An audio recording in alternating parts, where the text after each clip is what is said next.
Hi everyone, welcome to the Stay Hungry podcast. I've got a special guest today. All will be revealed.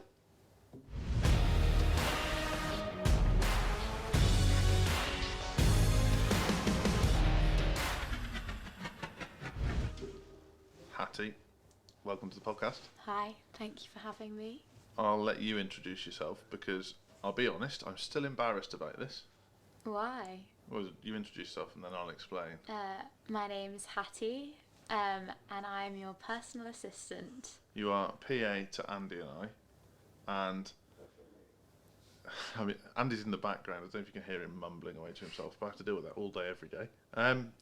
You can hear him trying not to laugh now. He'll probably sneeze in a minute. So, how do I explain this? I sound like a knob either way, really. If I was to say to my family, I've got a PA, Yeah. they would be like, who the fuck do you think you are? And then if I was to say to one of my business mentors, I've got a PA, they'd be like, well, it's about bloody time. Yeah. You've been running around like a blue arse fly for 2 years, booking things, doing stuff you shouldn't be doing. Yeah. And it's something that I'm having to work really hard on my mindset on the basis of I've got an assistant now, someone that like Yeah. helps me do what I'm meant to be doing, because whose voice can I hear? Is that David we can hear? Yeah, I think so. He's noisy, isn't he? Right. Anyway, so what does Andy and Joel's PA do? I help assist you with your diary. Make sure your day runs smoothly. Yeah. Nothing clashes. Yeah. Booking tickets, trains, just keeping your life in order. Gatekeeper, keeping people yeah. away. You haven't had to do that yet. No, but not yet. I'm actually quite anxious about doing that. Like, no, stay away. So when your new desk comes, you'll be.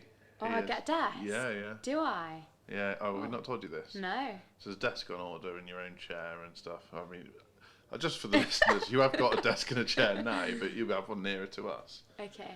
But yeah, if someone calls up or one of the team wants us, they've got to get through you first. Nice. But I thought you were scared of that.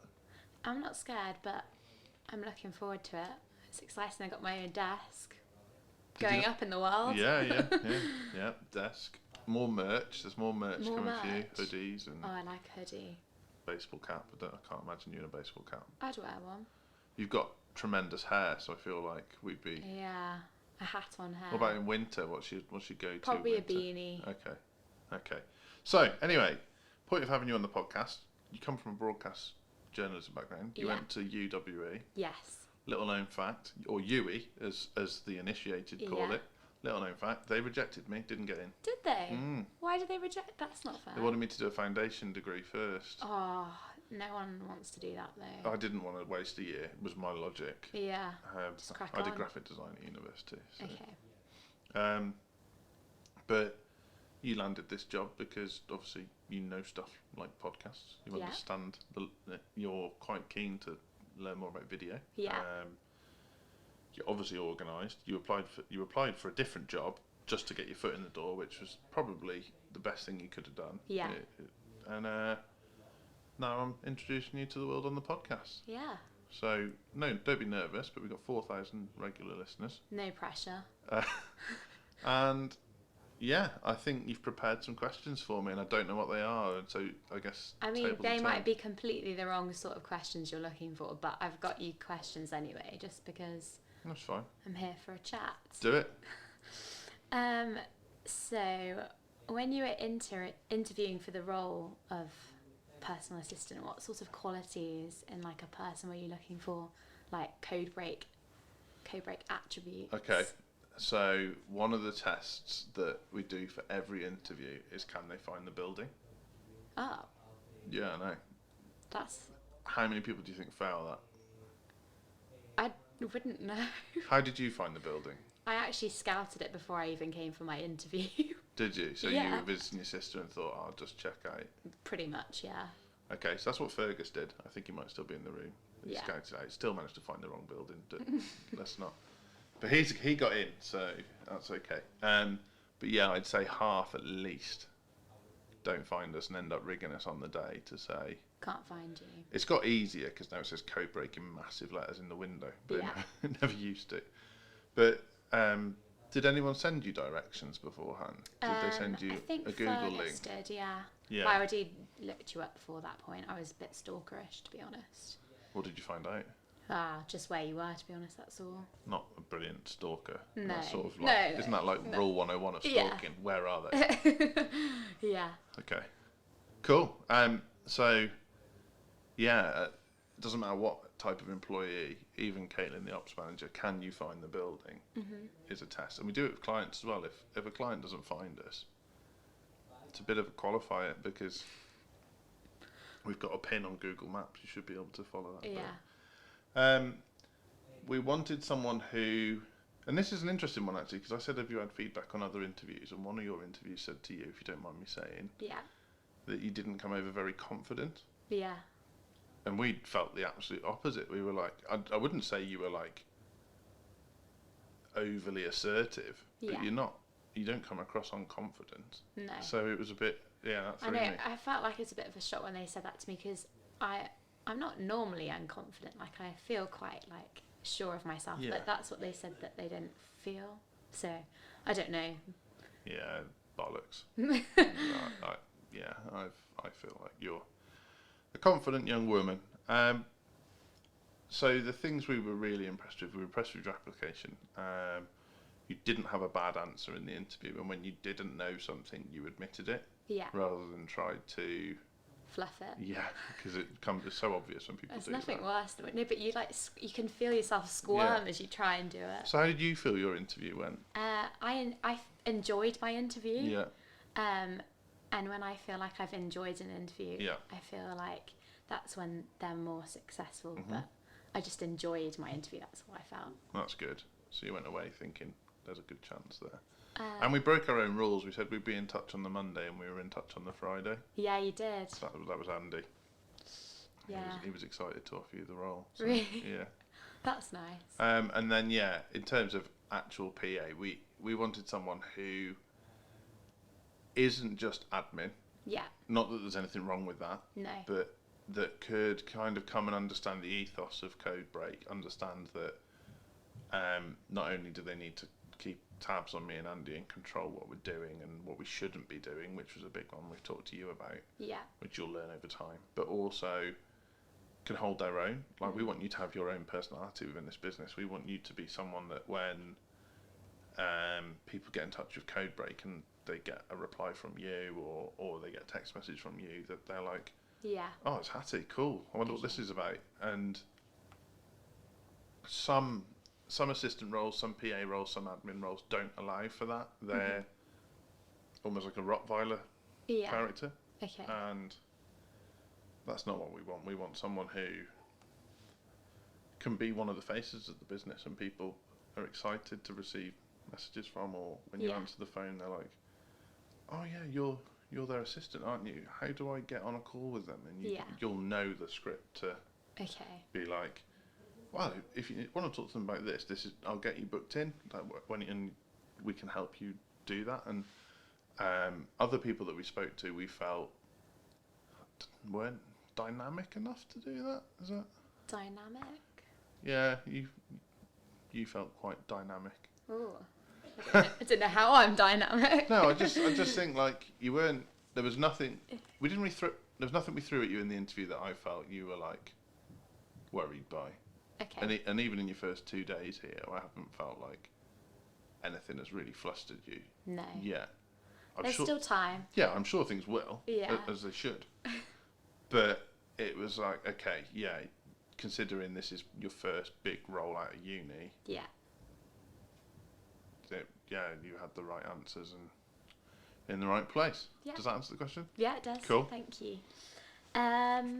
So what else do I have? I've got a marketing sort of question for you. So if I had like a small Instagram business, I don't know if that would be something that you did, but if I had a small Instagram business, would you say likes relevant with when you're like posting to try and get... So what's the business? So say you're selling clothes. Clothes, okay. So like kind of a a micro influencer who maybe sells vintage clothes, something Yeah. like that. Okay. So what's really important with likes is engagement is massively important in terms of if you get high engagement, it means that your audience relates to the content that you're putting out. Yeah. It doesn't necessarily mean you get sales. So how do I politely say this without offending people? I don't think you can say this without offending people. So there are very good looking people on Instagram Yeah. who can get loads and loads of engagement, Yeah. but it doesn't shift the needle on their business. Okay. Equally, there are some very good looking people on Instagram who can get loads of engagement and it does shift the needle on their business. So the difference being the intent behind the post. Yeah. So you will have friends who post a picture of themselves on holiday. It gets loads of engagement, but they don't get any messages about how was your holiday.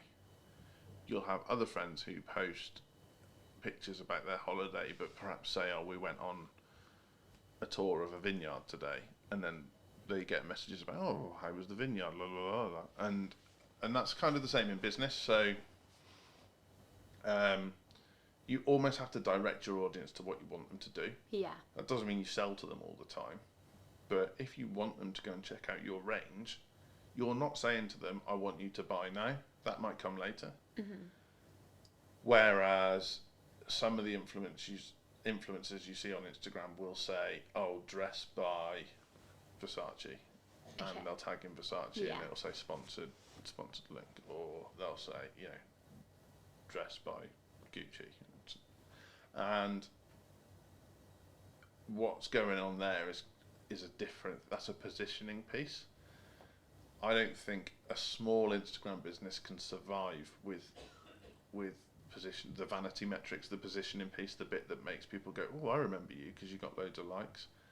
They need to be a bit more direct. Yeah. So an example this happened a long time ago, before I was even in business on my own. When do you know the film Drive with Ryan Gosling? No. Okay, well, it was a big film about 10 years ago. Okay. And in it, he wears leather driving gloves. Yeah. No, nobody wears driving gloves anymore. It's No. not a thing. But a small local business that I know in Shropshire posted saying, have you seen Drive? We've got very similar gloves to the one Ryan wears when he drives the getaway car. Okay. I mean, I'm sure it worded better than that. But their uplift in sales on the driving gloves was huge because they'd found something relevant, Yeah. used it as leverage, and explained that they got it. Yeah. But never did they say, like, buy our gloves, they're like Ryan's. So it was, and that is what the owner of that business sounds like, actually. So there was ways and means. Obviously, they got loads of engagement on that post, so the vanity metrics were really high. Yeah. But there was intent. Okay. There was a clear path, a clear route, and I think what we're seeing is a generation of people who think that you can be, as long as you're good at Instagram, you'll be successful, and that's not true. There's good at Instagram for vanity, and there's good at Instagram for sanity, and there's a slight difference. Okay, and so how would you narrow your target audience? Okay. Do you have to start with a specific or? So 9 out of 10 businesses that approach Codebreak are way too broad on their targeting.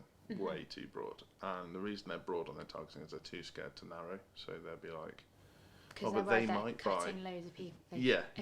The fear of cutting people out. So they might buy, so why would I exclude them?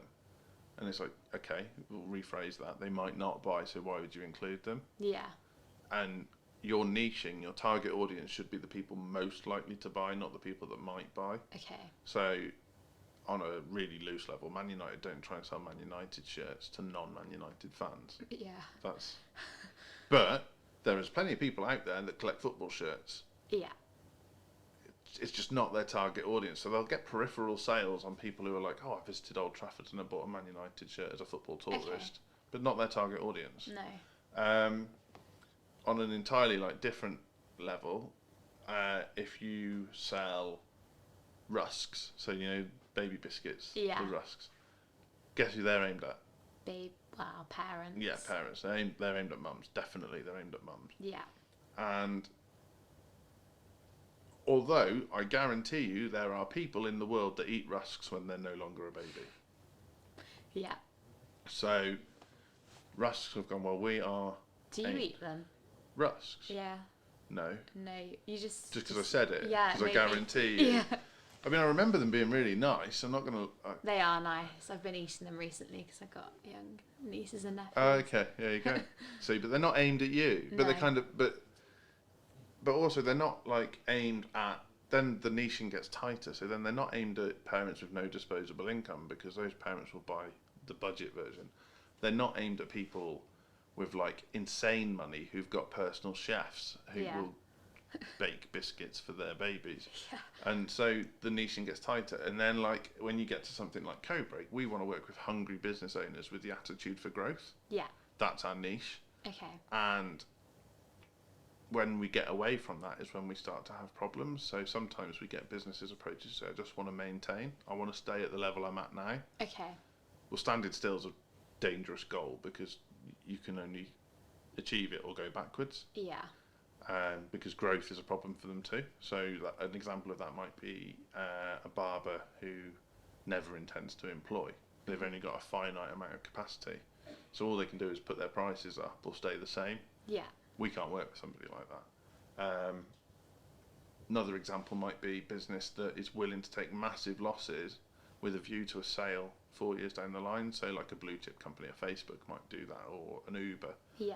Again, very difficult for us to work with a business like that because our whole mantra is marketing that sells and generating leads that can further down the line be converted into sales. So that's how we niche. But equally, if you're, I talked about carpenter and joiners on last week's podcast, but if you're a carpenter and joiner, that's a really broad trade. You could make windows, you could make doors, you could make cupboards, you could make tables, you could make chairs, you could make bookcases, you could make, I think they're called alcotroves. Yeah. Or you might make little wooden side tables, you might make coasters. It could be a number of things. So why wouldn't you become the carpenter that makes oak dining tables and just do that? Okay. And then you can niche because get really good at that. Yeah, specific. really good at that specific, and also it makes your audience easier. So then you're like, right, who can afford an oak a solid oak dining table? Yeah. Who can afford an artisan solid oak dining table? Who can afford an artisan solid oak dining table and would want one and lives in the sort of property that requires one? So chances are they live in a rural property because it goes with the aesthetic of the building. So then you start to really get tight on who you're after. Converse to that, so my dad's a carpenter and joiner, and his approach to marketing, well, I remember when I was growing up, was throw as much shit at the wall and see what sticks. Yeah. So he would say yes to everything and end up trying to help people out with jobs that he shouldn't really be doing, and he never ever actually went to work and enjoyed a day's work where he did his craft. He ended up, changing light bulbs for Mrs. Jones, and then the next day he was cleaning out the drains for someone else, and the next day he was strengthening the roof for someone else. And then one day, when he was ill actually, he took some time and he made a bookcase for my mum when my parents were still together, and that's the most at peace I'd ever seen him in my entire childhood. Yeah. Because he was applying his craft to someone who would appreciate it. Yeah. And if you take that approach to business becomes a lot easier. Yeah, and then you enjoy what you're doing. Yeah, yeah. Like Codebreak's motto is help people and have fun. Yeah. And the easy thing for us is to get stuck in helping people and forgetting to have fun. So you need both. Okay. And would you say there's specific ways to market for different target audiences? Yeah. So we're very confident here that you can near enough reach everybody with Facebook ads. Yeah. Because for the uninitiated, Facebook ads serve on Facebook, they serve on WhatsApp, they serve on Instagram, and they serve on Audience Network, which makes up a huge amount of the internet. So sometimes if you were reading the Daily Mail or the Times or the Sun, the ads that serve there are actually Facebook ads. Okay. You just wouldn't know. But that might not be the best place to get to your customer. So that I talked to Andy before about some simple marketing techniques that people forget. Mm-hmm. So Greg's, the bakers, used to pump out the smell of fresh bread Did they? from their outlets before they had loads and they became franchised and stuff. Yeah. They used to pump out the smell of fresh bread. And I think Subway did it at one point too. Yeah. But the whole point being, it's marketing. You could be at the other end of There's town. There's a perfume shop that does that as well. Yeah, yeah. So, and if you go into Lush, you can smell that from miles away. Yeah, so they're all using these different techniques to attract people. And it depends on who your audience is and what environment you're going to market to them in. So I know if you were a pie maker, if you pumped out the smell of hot pies at a football match, that is the single best piece of marketing you'll ever do. Yeah. No one does that. No. There's a tip. But if you are having a jumble sale, the way you would promote a jumble sale is very different to the way you would promote a high-end corporate solicitor.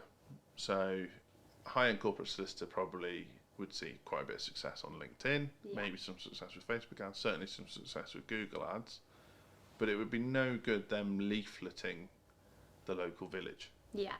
Whereas, got a jumble sale on, you leaflet the local village. Yeah.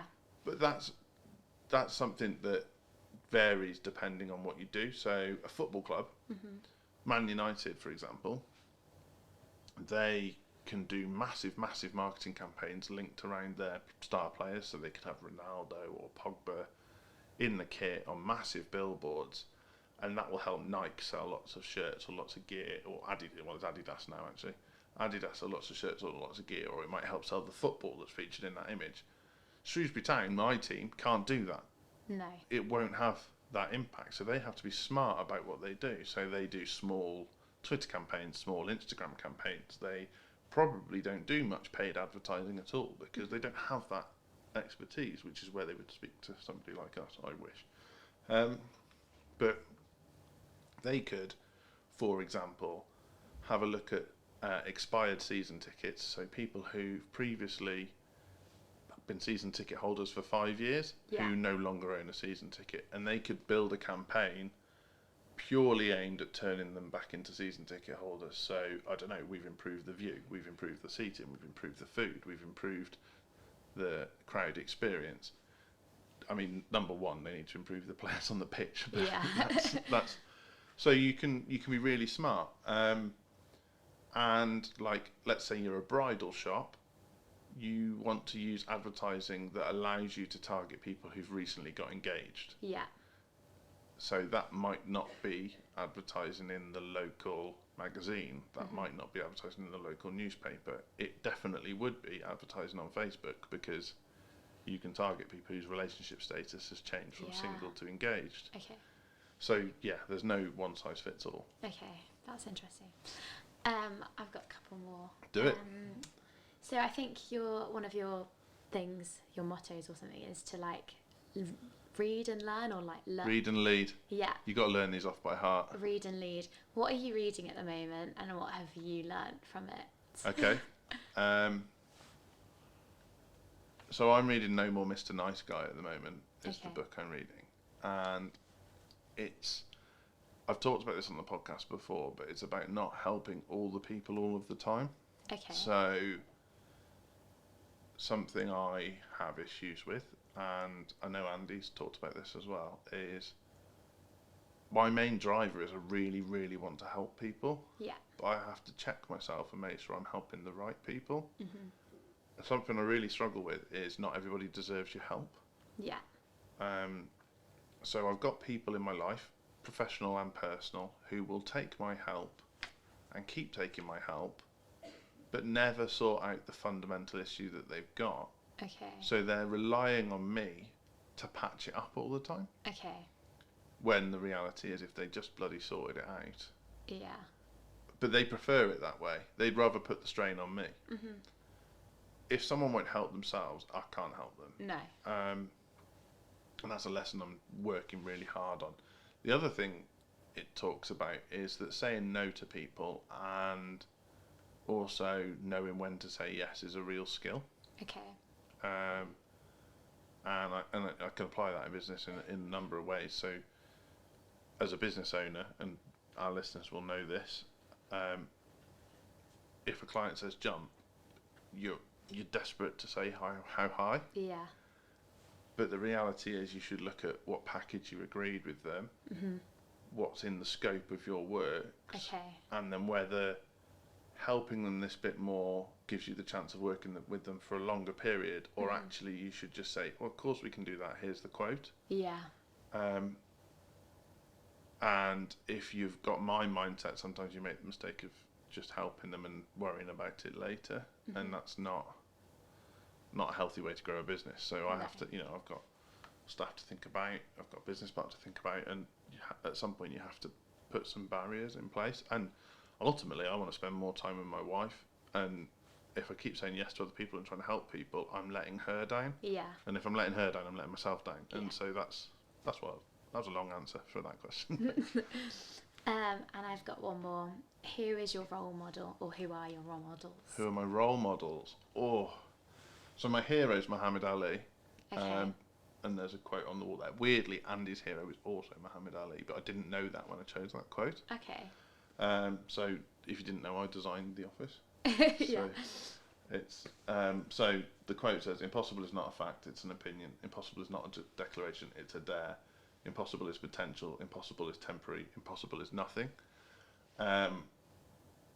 And when I'm my best self, I don't let anything stop me. Yeah. And I can always pull back on that quote. And I loved Muhammad Ali growing up. My granddad showed me loads of Muhammad Ali videos as a kid, and it just really resonated with me. And I saw this guy who fought against adversity, fought for what he believed in. And it was weird. I'm like a kid from Shropshire. It's very difficult to relate to a black Muslim American man. And it hit home so hard. And I was like, how can someone who perceivably is so different to me have such a strong effect on me? And he really did. Yeah. So I've always had posters of him, all that kind of thing. So he's a big one. And then I guess like it's probably good to have like a business or a marketing one for someone who runs a marketing company. I've got two. When I was at university, I had a lecturer called Bill who said to me one day, "You'll never be a graphic designer." Oh, I hate it when people... Of course I can. Ouch. I got first in my graphic design degree, and in my head that meant I'd made it as a graphic designer. And but he was right. He knew that I would want to take those skills and combine it with like analytical skills and push it further than I thought I could. Yeah. In the design sort of space. And at the time it really hurt me, but now I look back at that moment and think, oh, he spotted this before I did. That's interesting. And I often think back to a lot of lessons I had with him, and he was like really old school and a bit scary. And actually, in hindsight, it did me a lot of good. He was a guy I should have probably spent more time with. Yeah. And then I listened to a lot of Robin Sharma. So he's like a life mentor, business coach guy, a success coach, I'd probably say. Okay. But everything he does is about being mindful and present and doing things from a place of calm. And like one of the things he talks about is you shouldn't make decisions when you're sad, but equally you shouldn't make decisions when you're happy, because either way they are skewed by your state of mind. Yeah. And that's been really grounding for me. It kind of just really good in terms of making business decisions. And yeah. How's that? Who's your role model? Obviously, I'm going to go for a cheesy one and say my dad. Oh, not Andy. No. Okay. Your dad, yeah. My dad, yeah. He's a strong businessman himself. Okay. And I just aspire to be as. So what's your dad's business? He is a facade engineer. Okay. And he does like the outside skins of buildings. Yeah. So yeah. Amazing. So he can like transform a building from looking terrible to looking amazing. Well, it did backfire once because of Grenfell. Yeah.